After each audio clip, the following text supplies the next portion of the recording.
악취 유발과 함께 형상강 오염의 주범으로 지목됐던 경주시 천북면 희망농원 양계장에 대한 환경 개선 사업이 시동을 걸게 됐습니다. 포항 오천읍에 이어 경주 안가읍에서도 폐기물 매립장과 관련된 갈등이 커지고 있습니다. 환경 문제로 인한 민원이 끊이지 않고 있는 경주 안가읍 두류공단에 폐기물 매립장까지 들어오려 하자 주민들이 집단 반발하고 있습니다. 여러분 안녕하십니까? 포항 MBC 뉴스입니다. 경주시 천북면 일대 고질적인 민원인 양계장 악취 문제가 40년 만에 해결책을 찾았습니다. 국민권익위원회가 정부 관계부처와 지방자치단체 간의 조정회의를 통해 예산 지원 등 정비 계획을 수립하기로 했습니다. 이로써 포항 시민의 식수원인 형산강 수질도 개선될 전망입니다. 김기영 기자가 보도합니다. 1979년 정부가 보문관광단지를 개발하면서 당시 400여 명의 한센인들을 강제 이주시키면서 형성된 희망농원. 무허가 재래식인 양계장은 주변 주민들에게 고통스러운 악취와 포항 시민의 젖줄 형산강을 오염시켰습니다. 정부가 강제 이주시켜놓고 역대 어느 정부도 관심이 없었고 지자체는 해결에 엄두를 내지 못했습니다. 이 같은 40년 수건이 국민권익위원회의 조정으로 급물살을 탔습니다. 권익위 조정에 따라 경주시는 노후 닭장 450동과 폐슬레이트 철거, 기능을 못하는 침전조와 하수 관거 처리 등 기본 정비 계획을 내년 상반기까지 수립합니다. 여러 가지 문제들을 종합적으로 해결해 줄 수 있는 길이 열리게 돼서 저희 시로서는 매우 다행스럽게 생각하고 경상북도는 시설 개선 사업이 원만히 추진되도록 예산 지원에 협력합니다. 중앙부처에서 국비를 좀 많이 받아내서 시와 함께 처리하도록 하는데 도에서 적극적으로 추진하겠습니다. 포항시는 형산강 수질 개선을, 대구지방환경청은 하수 관거 정비 국비 확보에 협조하기로 했습니다. 포항 시민들의 양질의 식수원 확보에 굉장히 큰 도움이 될 것 같습니다. 포항시도 이 문제 해결에 모든 행정력을 집중해서 이번 조정 내용의 핵심은 법적 효력을 가진다는 데 있습니다. 이 조정조서는 민법상 화해의 그런 법적인 효력이 있기 때문에 사실상 강제력이 있는 현재 희망농원 거주자는 160여 명, 3분의 1인 50여 명이 기초생활수급자로 이번에는 정부의 약속이 관철되기를 염원하고 있습니다. 제발 이번에는 꼭 이 소원이 이루어지기를 저희들이 희망농원 주민들은 간곡히 부탁드리겠습니다. 경북에는 아직도 한센인 마을이 19곳이 있어 이번 사례가 모범이 될 전망입니다. MBC 뉴스 김기영입니다. 포항에서 폐기물 매립장 증설이 주요 현안으로 떠오른 가운데 경주에서도 폐기물 매립장이 추진돼 주민들이 반대하고 있습니다. 환경 문제로 인한 민원이 끊이지 않고 있는 경주시 안가읍 두류공단에 또다시 잇따라 폐기물 매립장 사업 신청이 들어온 건데 근본적인 대책이 필요하다는 지적입니다. 장미쁨 기자가 보도합니다. 폐기물 관련 업체 수십여 곳이 잇따라 들어서 있는 경주시 안가읍 두류 일반공업지역. 최근 이곳에 5만 9천여 제곱미터 규모의 폐기물 매립장 신설이 추진돼 주민들이 크게 반발하고 있습니다. 이곳은 지난 2017년 다른 사업자가 폐기물 매립장 허가를 신청했다 불허 통보를 받은 곳인데 이번에 업체만 바꿔 다시 매립장이 추진되고 있어 논란입니다. 우리 두류공단은 그동안에 환경유해업체 그리고 폐기물 처리업체 등이 무분별하게 입주하여 지금 주민들한테 그동안 많은 피해를 주고 있습니다. 그런데다가 이번에 폐기물 매립장이 다시 들어온다고 하니까 주민들이 크게 반발을 하고 있는 실정이죠. 더구나 바로 근처에서는 국내에서 가장 큰 규모의 의료 폐기물 소각업체가 수년째 증설을 추진하고 있습니다. 주민들은 규제가 느슨한 사이 30년 동안 폐기물 관련 업체 수십여 개가 우후죽순 들어서 왔다며 그 피해는 고스란히 인근 주민들이 떠안아왔다고 호소합니다. 두류공단 업체 대부분이 환경에 유해한 폐기물을 소각하거나 재처리하는 자원 순환 시설이지만 이들에 대한 관리 감독은 허술한 실정이라며 우려하고 있습니다.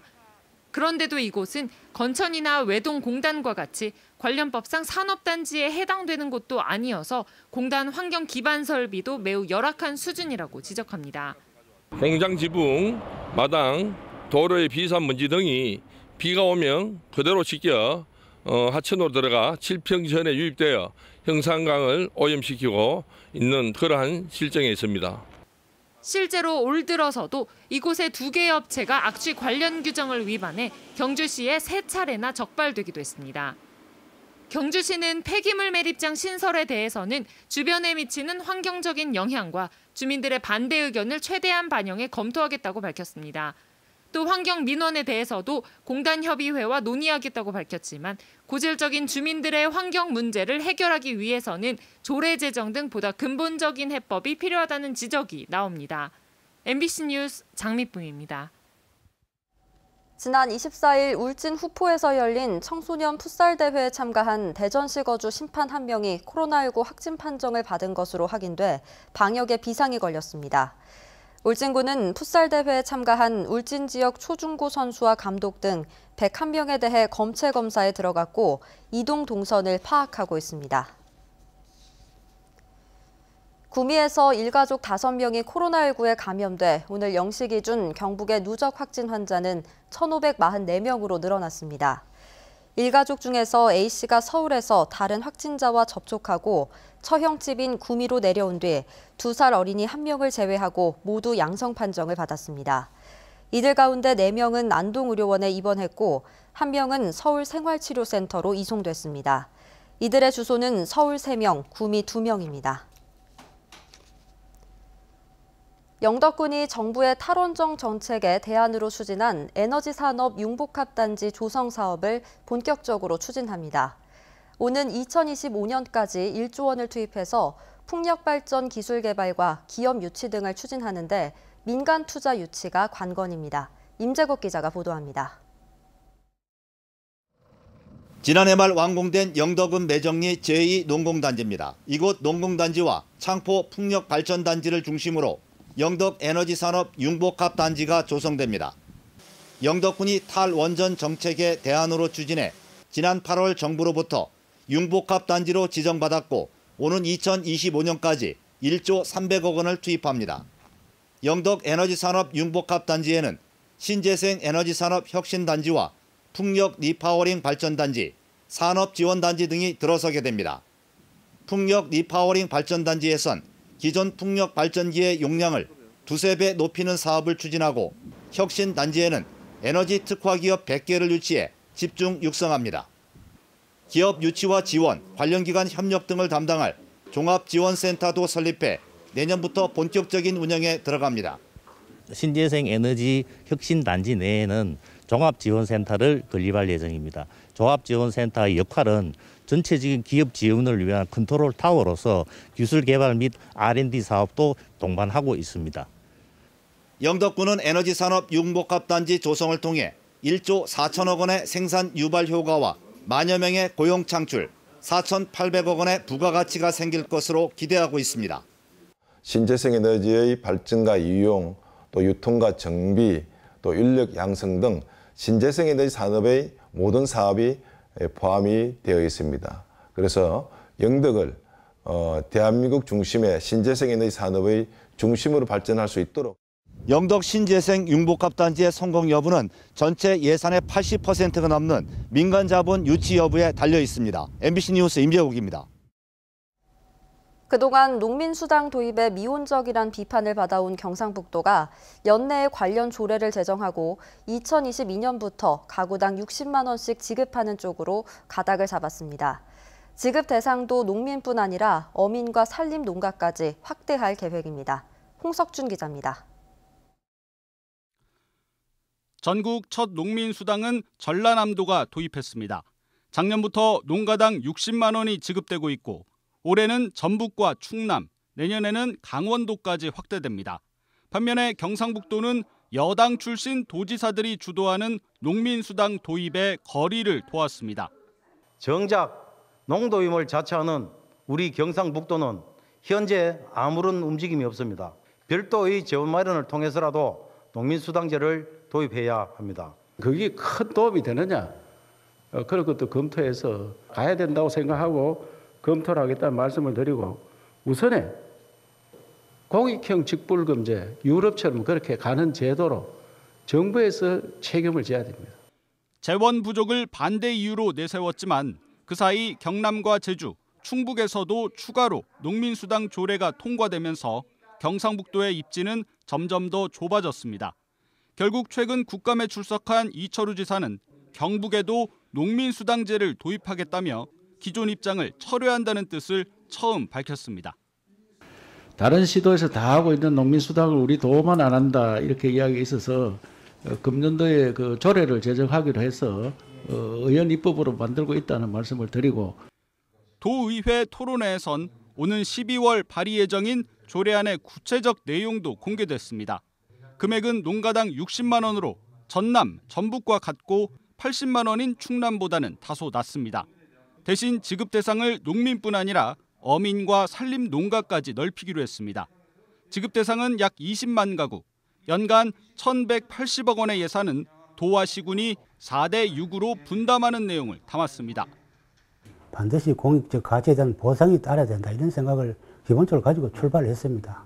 본격 시행은 아마 2022년부터 시행이 되지 않을까, 이렇게 목표를 잡고 있습니다. 경상북도도 농민수당의 막차를 타게 됐지만 재원 문제는 여전히 숙제입니다. 농민들은 기존의 농업 예산을 줄여서 재원을 마련하는 이른바 예산 돌려막기를 우려하고 있고, 일선시군은 너무 높은 분담 비율이 불만이어서 세부적인 추진 과정에선 상당한 진통도 예상됩니다. MBC 뉴스 홍석준입니다. 경북교육청이 중등교사 임용시험 원서 접수를 마감한 결과 평균 경쟁률이 공립은 7.1대1, 사립은 31대1로 나타났습니다. 공립 경쟁률은 지난해 7.4대1보다 소폭 내려간 반면 사립 경쟁률은 지난해 23대1보다 크게 올랐습니다. 사립 경쟁률이 높은 이유는 작년부터 시행된 공사립 동시 지원제의 영향을 받았고 사학법인을 이지망으로 선택한 중복 응시자가 많아졌기 때문입니다. 포항시는 결식 우려가 있는 지역의 아동들에게 햇섭 인증을 받은 급식을 제공하기로 했습니다. 시는 다음 달 햇섭 인증 업체를 공개 모집해 선정한 뒤 내년부터 지역 아동센터와 가정에서 도시락을 지원받고 있는 아이들에게 햇섭 인증을 받은 급식을 제공합니다. 또 아이들이 다양한 급식을 선택할 수 있도록 아동 급식카드 사용처를 확대해 나갈 계획입니다. 경상북도 문화관광공사는 오는 30일부터 이틀간 경주 보문호 일원에서 호반길 걷기 비대면 이벤트를 실시합니다. 참가자들이 보문호 산책로를 걸으며 호반교 등 지정된 7곳 가운데 3곳 이상에서 인증샷을 찍고 SNS에 올리면 다양한 상품을 지급합니다. 한편 한국관광공사는 코로나19 사태로 결혼식을 연기하거나 취소한 예비부부의 신청을 받아 다음 달 28일까지 경주 등 대구 경북 15개 관광 명소에서 웨딩 사진을 찍어주기로 했습니다. 내일은 미세먼지가 물러가겠지만 밤사이 기온이 크게 떨어져 춥겠습니다. 내일 경주의 아침 기온은 4도까지 떨어지겠습니다. 조주경 기상캐스터입니다. 오늘 미세먼지 때문에 힘드셨죠?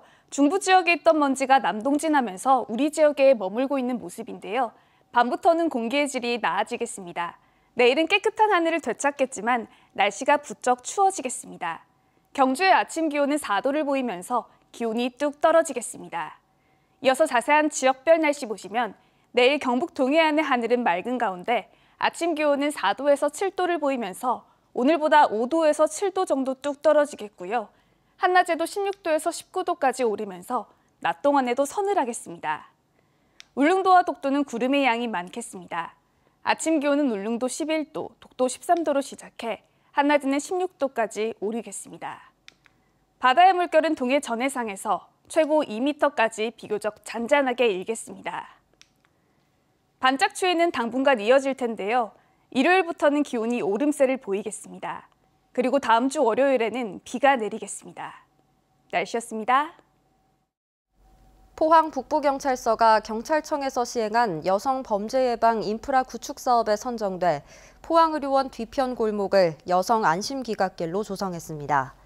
친환경 솔라 안심등과 바닥 조명, LED 안심지도 안내판 등을 설치해서 예전보다 거리가 훨씬 밝아졌습니다. 포항의료원 주변은 밤 늦은 시간 중고등학생을 포함해 여성 유동 인구가 많은 곳입니다.